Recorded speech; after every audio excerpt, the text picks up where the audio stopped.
ఎక్కువ మంది చాలా సీనియర్ నాయకులు, మోస్ట్ ఆఫ్ దెమ్. నాకు ఇలాంటి సెషన్స్ ఎలా ఉంటాయో నాకు తెలియదు. ఫస్ట్ టైం నేను అంటే గొడవ ఎలా ఉంటుంది అసెంబ్లీలో నాకు తెలియదు. నాకు చాలా ఆశ్చర్యం కలిగింది ఏంటంటే నేను ఇట్లాంటి గొడవలు టీవీల్లో గతంలో తెలంగాణ నరసింహన్ గారు గవర్నర్గా ఉన్నప్పుడు ఉమ్మడి రాష్ట్రం అప్పుడు గొడవలు చూశాను, టీవీలో చూసామని. అట్లీస్ట్ దానికి ఒక కారణం ఉండిందో ఇంకో 100 విభేదించే పరిస్థితులు ఉన్నాయి. ఇక్కడ విభేదించడానికి ఏముందో నాకు తెలియలేదు. నేను అనుకుంటా ఉన్నాను అసలు ఇలా ప్రవర్తించవచ్చా అని, ఇలా చేయొచ్చా అని. అంటే ఇది leaders should lead by example కదా.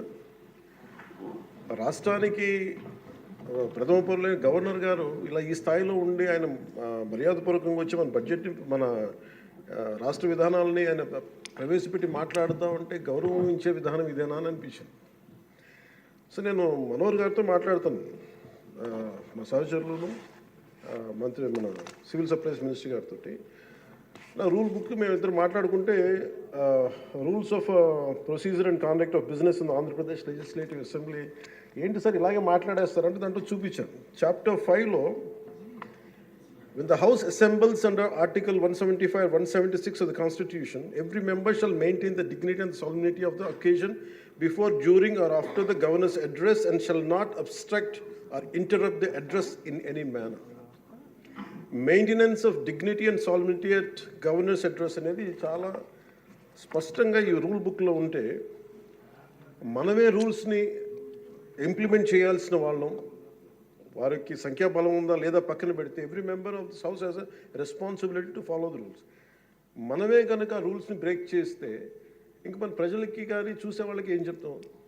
నాకు చాలా కాలం క్రితం నేను అప్పుడప్పుడు మనోహర్ గారిని అడుగుతూ ఉంటాను, సార్ అసెంబ్లీలో ఇక్కడ ఏమి గొడవలు జరిగినా ఎందుకు కేసులు పడవని, ఇక్కడ ఏమి మీకు కొట్టుకో, ఇది నేను నాకు చాలా కామన్ మ్యాన్ ఒక ఇష్యూ, ఒక ఇన్క్విజిటివ్నెస్.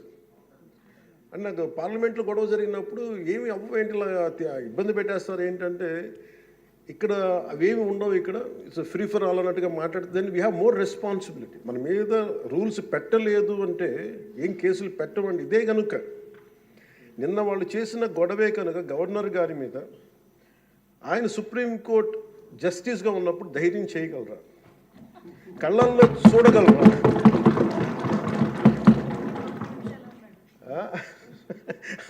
నాకు అది అనిపించింది. అంటే గౌరవించాల్సింది పోయి ఈ విధానం ఏంటనిపించింది. నిన్న టీవీ వాళ్ళని అడిగారు, మీరు వీళ్ళ వైసీపీ నాయకులు ఇలా మాట్లాడారు కదా, మీ ఇదేంటి అని. YCP synonym for ruckus. అంటే గొడవకు కానీ బూతులు కానీ వాళ్ళు పర్యాయ పదం అయిపోయారు. అంటే నిన్న చూసిన గొడవ జరిగిన తర్వాత నాకు నిజంగా అనిపించింది, గౌరవ ముఖ్యమంత్రి గారు అన్ని సంవత్సరాలు వాళ్ళు ఎలాగా వాళ్ళ తట్టుగా నిలబడ్డారో ఆయనకి హ్యాట్స్ ఆఫ్ తెలియజేస్తారు. అది ఎంత గట్స్ ఉండాలి, ఎంత దమ్ము ఉండాలి, ఎంత ధైర్యం ఉండాలి. అలాగే నాకు నిన్న గొడవలు జరుగుతుంటే నాకు అనిపించింది, నాకు ఇవే గుర్తొచ్చినాయి అధ్యక్ష. వాళ్ళు ఎప్పుడైతే పేపర్లు విసిరేసి అక్కడ దాకా వచ్చారో నాకు గుర్తొచ్చింది వివేకానంద రెడ్డి గారి హత్య గుర్తొచ్చింది. అంటే వాళ్ళ విధ్వంస విధానం చూసి. అలాగే ప్రజావేదికని కూల్చిన విధానాన్ని గుర్తొచ్చింది అధ్యక్ష. 200 పైచిలకు ఆలయాలని విధ్వంసం గుర్తొచ్చింది అధ్యక్ష. డాక్టర్ సుధాకర్ గారు చనిపోయిన విధానం గుర్తొచ్చింది అధ్యక్ష. జంగారెడ్డి కల్తీ సారాలో చనిపోయిన చావులు గుర్తొచ్చినాయి అధ్యక్ష. సుప్రీంకోర్టు జడ్జిలతో లెటర్ రాసిన విధానం గుర్తొచ్చింది అధ్యక్ష. వాళ్ళు చేసిన గొడవకి మన హైకోర్టు, ఆంధ్రప్రదేశ్ హైకోర్టు జడ్జెస్ని సోషల్ మీడియాలో బూతులు తిట్టిన విధానం గుర్తొచ్చింది అధ్యక్ష. సోషల్ మీడియా అబ్యూస్ గుర్తొచ్చింది అధ్యక్ష. పత్రికాధిపతులపై దాడులు గుర్తొచ్చినాయి అధ్యక్ష. రివర్స్ టెండరింగ్ గుర్తొచ్చింది అధ్యక్ష. పాలసీ టెర్రరిజం గుర్తొచ్చింది అధ్యక్ష. స్వయాన మీ మీద జరిగిన టార్చరు, దాడులు, ఇబ్బంది పెట్టిన విధానం గుర్తొచ్చింది అధ్యక్ష. మడడువుల విధ్వంసం గుర్తొచ్చింది అధ్యక్ష. చంద్రబాబు గారిని 53 రోజులు జైల్లో పెట్టి ఇబ్బంది పెట్టిన విధానం గుర్తొచ్చింది అధ్యక్ష. అమరావతి రైతుల్ని దారుణంగా రక్తాలు వచ్చేలా కొట్టి కేసులు పెట్టింది గుర్తొచ్చింది అధ్యక్ష. తిరుపతి కల్తీ లడ్డులు గుర్తొచ్చినాయి అధ్యక్ష. అబ్యూస్ ఆన్ విమెన్ గుర్తొచ్చింది అధ్యక్ష. మన కళ్ళ ముందు వీళ్ళు విధ్వంసం తెలియజేస్తూ ఉంటారు. వీళ్ళు ఈ స్థాయిలో ఇక్కడ ప్రవర్తిస్తే దానికి సంబంధించి బయట ఇట్లాంటి గొడవలు జరుగుతాయి అధ్యక్ష. ఇది మారాలి అని చెప్పి మనం మాట్లాడితే ప్రజలు మనకి ఈ రోజున ఇంత అత్యధిక బలంతో మనల్ని ఇక్కడ నుంచోబెట్టారు అధ్యక్ష, ఇక్కడ కూర్చోబెట్టారు మనందరినీ. దీనికి గౌరవ ముఖ్యమంత్రి గారు ప్రదేశాలు చెప్తూ ఉంటారు. అలాగే ఇది మినిమం గవర్నమెంట్, ఇది మన నరేంద్ర మోదీ గారు చెప్తారు, గౌరవ ప్రధానమంత్రి, minimum government and maximum governance అని. దాంట్లో భాగంగానే చాలా గ్రేట్ అడ్మినిస్ట్రేటివ్ రిఫార్మ్స్ పట్టుకొచ్చారు. ఈ రోజున వాట్సాప్ గవర్నెన్స్ కూడా ముందుకు తీసుకెళ్ళడానికి ఆయన అనుభవం. అంటే మేము ఈ ప్రభుత్వం చేస్తున్నది అధ్యక్ష, ఎక్కడా కూడా ప్రభుత్వం ప్రజలకి సామరస్యపూర్వకంగా ఉండాలి, ఎక్కువ సానుకూలంగా ఉండాలి, ఎక్కువ బాధ్యతలు పెట్టాలి, ఎక్కువ బరువు పెట్టకూడదు అనే విధంగా గౌరవ ముఖ్యమంత్రి గారి ఆధ్వర్యంలో నడుస్తూ ఉంది ప్రభుత్వం. మేమందరం ఆయనకి సహాయ సహకారాలు అందిస్తూ ఉన్నాం అధ్యక్ష.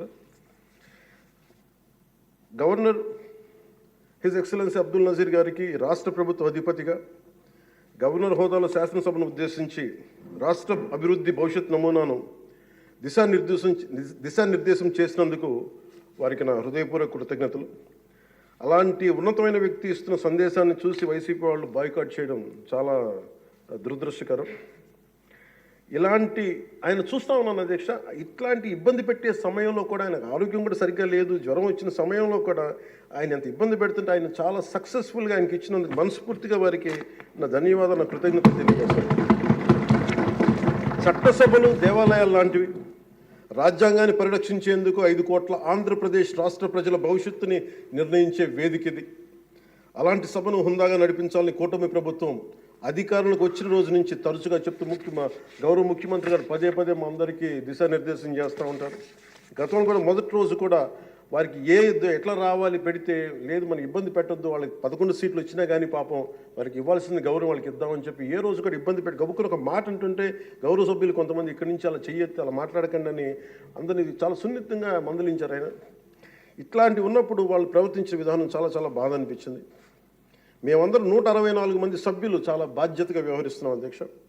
భవిష్యత్తులో కూడా రాజ్యాంగ పరిరక్షణ, రాష్ట్ర ప్రజల సంక్షేమం, రాష్ట్ర సమగ్ర అభివృద్ధి ధ్యేయంగా వ్యవహరిస్తామని సందర్భంగా గవర్నర్ గారికి శాసనసభ వేదికగా తెలియజేస్తాం.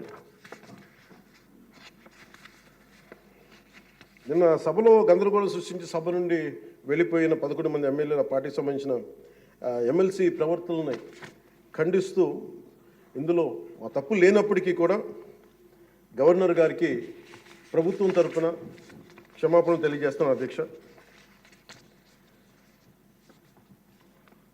గౌరవ శాసనసభ స్పీకర్ శ్రీ అయ్యన్న పాత్రుడి గారికి, సభలో ఆసీనులై ఉన్న గౌరవ ముఖ్యమంత్రి శ్రీ నారా చంద్రబాబు నాయుడు గారికి, మంత్రివర్యులకు, శాసనసభ్యులకు, శాసనమండలి సభ్యులకు, అలాగే సభ నుంచి వెళ్ళిపోయిన వైసీపీ సభ్యులకు కూడా నా హృదయపూర్వక నమస్కారం. అధ్యక్ష, మేము ఆర్థిక ఇబ్బందులు పడుతున్న రాజధాని ఇచ్చి కూడా రాజధాని నిర్మించుకోలేని రాష్ట్రం